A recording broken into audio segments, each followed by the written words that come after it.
World Environment Day was established by the United Nations General Assembly in 1972 to mark the opening of the Stockholm Conference on the Human Environment.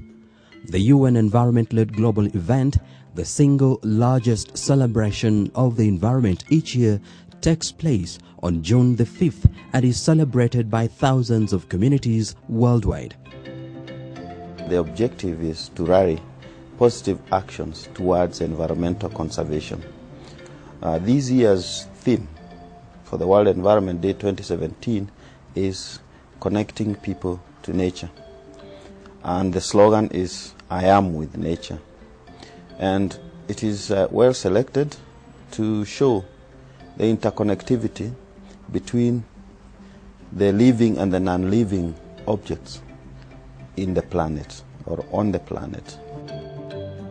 It brings attention to the fact that life is interlinked and all citizens are reminded of the processes of life that are interlinked, such as the water cycle, the carbon cycle, the nitrogen cycle, and the energy flow. Basically, all elements of the planet that enable life to prosper. Today, we get more and more connected and more responsible for the elements of the earth. For example, if you look at the processes of the earth that affect us, anthropogenic impacts, for example, global temperature change, etc. So this day is meant to remind citizens, allow citizens to engage in actions, positive actions that are going to be able to save the environment. There is no question the earth has been a giving planet. Everything humans have needed to survive and thrive was provided by the natural world around us. Talk about food, water, medicine, materials for shelter, and even natural cycles such as climate and nutrients.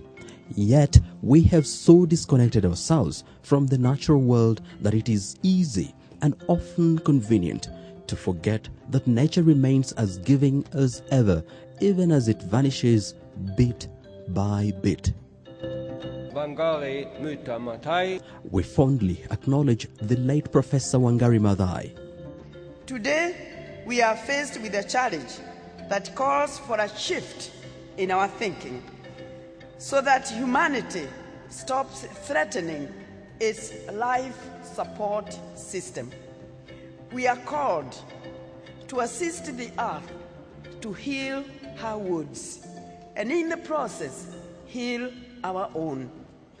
She was the founder of the Greenbelt movement and the 2004 Nobel Peace Prize laureate. In its citation, the Norwegian Nobel Committee noted Professor Maathai's contribution to sustainable development, democracy, and peace. This year's WED, or World Environment Day, is being hosted by Canada globally. In Kenya, Egerton University is hosting the celebrations owing to the fact that as an institution of higher learning, it provides a platform to reach out to the young generation through the Education for Sustainable Development program run by NEMA, or National Environment Management Authority. Egerton University is also a center, one of our centers, and a program which we call the Regional Centers of Expertise.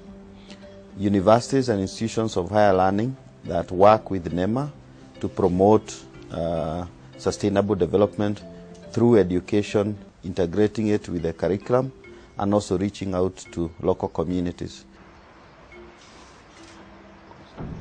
Suffice to say, as NEMA, we couldn't have achieved much all by ourselves. The KCB Group has played a pivotal role, partnering with us to create awareness on the need for a cautious approach to how we relate with our environment through its sustainability program. Judith Odhiambo is KCB Group's head of corporate and regulatory affairs.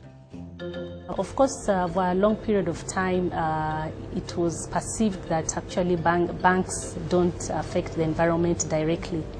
But over a period of time, because of a lot of research that has gone into it, it's because one of the things that has come out strongly is that it is still financial institutions or banks that provide lending to some of the big projects that we have in our countries. We are the ones who provide lending to also our SMEs. We are the ones who provide lending also to our micros or our small entrepreneurs. So all these people need to be brought on board to ensure that they are also aligned. So it's not just a matter of us internally, but also looking at the external part. So even as we go into our lending in terms of facilitating the lending process, we have been very key in ensuring that we have incorporated our social and environmental management system focus, ensuring that in terms of our lending, we have incorporated the social aspect and also the environmental aspect. But why is it important for businesses, non-governmental and corporate organizations to be environmentally friendly? As a bank, we believe in working with partners in our various initiatives. And this is one of the initiatives that we're working with NEMA, because we know we have a strength, because we are the ones who normally ensure that all our organizations in the country are aligned to what is supposed to be environmentally friendly. And therefore, we believe that through awareness, because we need to have a lot of awareness to the public for them to understand that this is something that they have to do as citizens, and for the good of the country and for the good also of their children. We have also had the honor to collaborate with the Worldwide Fund for Nature, WWF, in a wide range of environmental sustainability activities. There are times the seasons changes, and it has huge impact on the way that things evolve on Earth. It is said that the world is basically overheating at the moment, and if it goes beyond its 2% threshold, then it may be irreversible. The Worldwide Fund for Nature is an international non-governmental organization founded in 1961, working in the field of wilderness preservation and the reduction of humanity's footprint on the environment. Climate change affects everyone in the world, but in Africa it is something unique, because in Africa it does affect people's livelihoods and has a huge impact on economic development of African states. For an African, what matters is the implications for their day-to-day life. And so from our perspective as implementers of work in Africa, we constantly are thinking about how can we work with communities to adapt to the changes around them that they don't seem to have total control over. Since the year 2012, WWF Kenya has been working with local farmers, communities and businesses along the Mara River on an environmental initiative. Together with the local communities, action has been taken to a large extent to protect the river and the vital resources it provides. 395 kilometers of the river has been secured, protecting water quality and ensuring local farmers, businesses and communities have access to clean water. Nancy from Bomet County is one among 148,000 local farmers and fishermen across the world that have been trained in sustainable farming methods, supporting livelihoods and improving water quality. Najaribu kuweka ile terraces, kuweka ile nyasi, na unapanda ndizi tena, matunda yote akona na shamba yangu.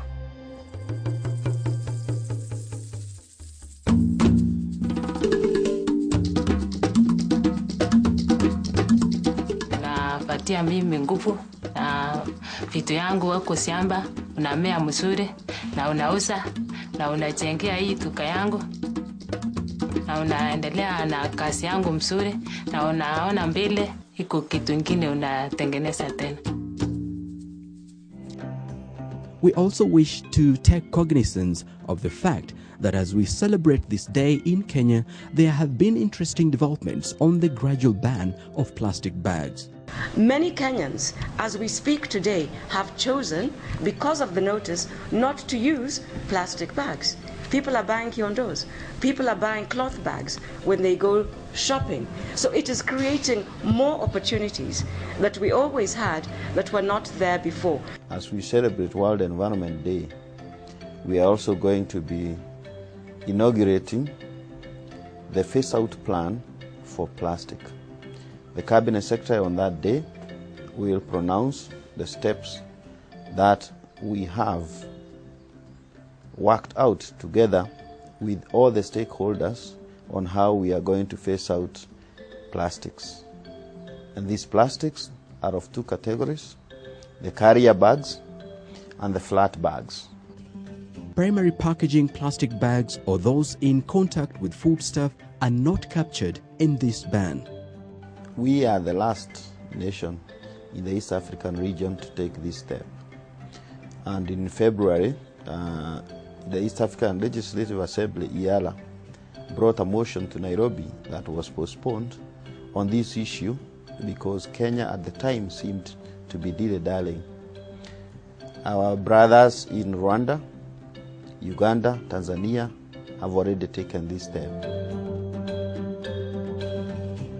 In this regard, as a country, we have taken this bold step knowing that we are going to now complete the uniformity of the region as a plastic-free region.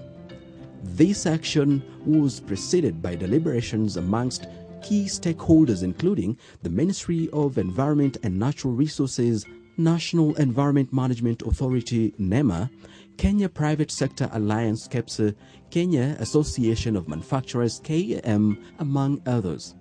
Since 2005 and 2016, a lot of meetings have been held. In fact, our records show that 27 meetings within that period discussed plastics. Some manufacturers have argued the total ban may result in hefty economic losses to them and the country, including job cuts. Much as we appreciate these concerns, we need to have a fair level of honesty on the facts therein. It is not true, really, that this is abrupt. As I said, we have debated this thing since 2007, and from 2014, the meetings we have had, it is very clear to them that we were going for a total ban. However, when you are in denial, it becomes very difficult for you to actively participate in deliberations and also be a mover with regards to positive development along the aspirations of government. As a matter of fact, in 2015, NEMA unveiled the National Solid Waste Management Strategy for the counties. But it has been near impossible implementing the same without a decisive policy on plastic use, and hence the recent intervention. As NEMA, I am with nature. Are you?